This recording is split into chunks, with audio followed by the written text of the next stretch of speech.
Alors, tu es le Benjamin de notre plateau. Tu as quel âge aujourd'hui? Aujourd'hui, j'ai 12 ans. Je suis devenue 12 ans le 8 août. Tu as eu 12 ans?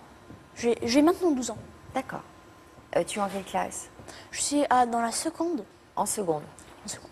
Bon, donc tu as 3 ans d'avance. C'est ça, oui. Tu es passionné de mathématiques. Oui. Qu'est-ce qui te passionne à ce point dans les maths? Alors, dans les maths, premièrement, il faut dire que dans les matières, dans toutes les matières, j'ai une avance de 3 ans. Et dans les maths, ça, c'est quelque chose un peu différent parce que dans les maths, je vais à l'université, maintenant depuis 2 années, en Zurich. Et maintenant, je suis ici à la fac, dans licence 2. Alors, ce que j'aime bien dans les maths, c'est premièrement que c'est un peu un art, parce qu'on peut dire que les maths, ça c'est une science très élégante. Et bon. Moi, ça m'a jamais effleuré, ça. Je dirais une science élégante.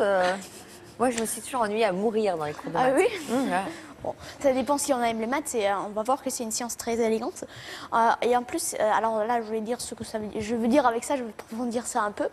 Alors, disons qu'on a un théorème dans les maths, disons un théorème, je sais pas, il y a des théorèmes faciles à trouver, difficiles à trouver, il y a des théorèmes faciles à prouver et difficiles à prouver. Et alors, il faut trouver, pour tout théorème, un chemin très simple de le prouver, une démonstration très simple de le prouver. Et là, on cherche la démonstration la plus élégante. C'est-à-dire, plus c'est simple pour démontrer, plus c'est élégant. Je te comprends bien? Oui. Parfait.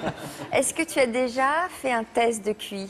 Oui, j'ai déjà fait un test QI. Et alors? Et alors, j'avais 149. Oula, pas mal.